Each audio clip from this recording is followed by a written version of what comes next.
네, 어제 발표된 추경안에 대한 기자회견 시작하도록 하겠습니다. 이재명 정부의 전국민 민생회복지원금 지급 결정을 환영합니다.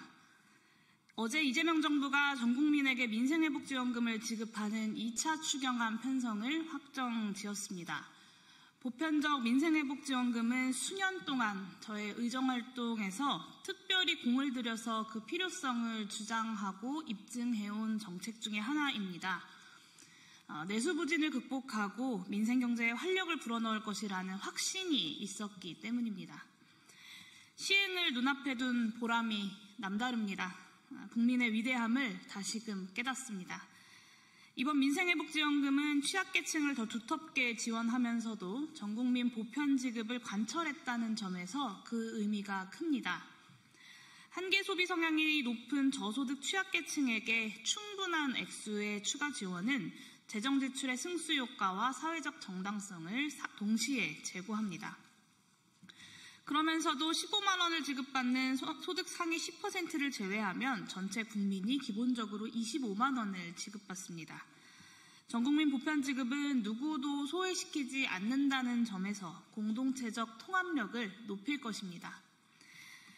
이번 국민주권정부의 민생회복지원금 설계는 민생정책, 그리고 경제정책, 사회통합정책이 골고루 안배된 것으로 평가되어야 합니다. 또한 윤석열 정부와 국민의힘의 긴축 일변도 재정정책과 결별한다라고 하는 새 정부의 결단이 있었기에 이 절묘한 정책 배합이 가능했다는 점도 이번 민생회복지원금 결정의 중요한 의미라 할 것입니다. 전임 정부로부터 물려받은 어려운 재정 여건 속에서도 재정의 적극적 경제 역할을 복원하겠다라고 하는 이재명 대통령의 결단이야말로 앞으로 민생회복과 경제회복에 기대감을 주는 중요한 국정운영 기조의 전환입니다. 그럼에도 아쉽게 평가해야만 할 점은 있습니다.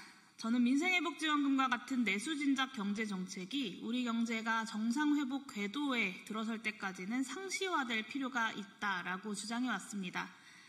그런 점에서 차등 지급보다는 모든 국민에게 같은 액수를 지급하되 지원금의 과세소득화를 통해서 선별적으로 환수하는 정책을 제안해 왔습니다. 이번에 소득 상위 10%는 평균적인 25만 원보다 적은 15만 원을 지급받게 됩니다.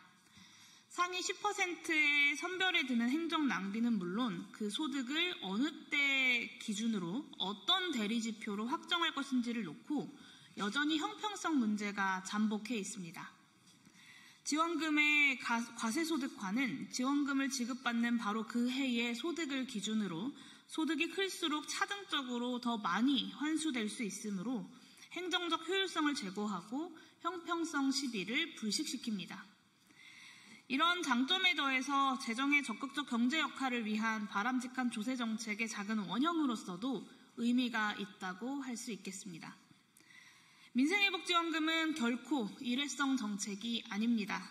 앞으로 민생회복지원금을 내수진작 경제정책으로서 수시로 또 적극적으로 활용하기 위해서는 결국 과세소득화가 가장 우수한 방식이다라는 점을 정부 여당에 다시금 호소합니다. 중장기적인 정책 추진을 위해서라도 이 점을 진지하게 검토해 주실 것을 정부 여당에 요청합니다. 민생회복지원금이 이름 그대로 민생을 회복하고 경제를 살리는 마중물 역할을 다할 수 있기를 진심으로 기원합니다.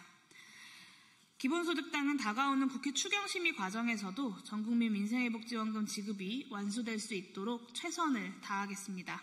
국민과 함께 민생회복지원금 다시 한번 환영합니다. 이것으로 기자회견 마치도록 하겠습니다. 감사합니다.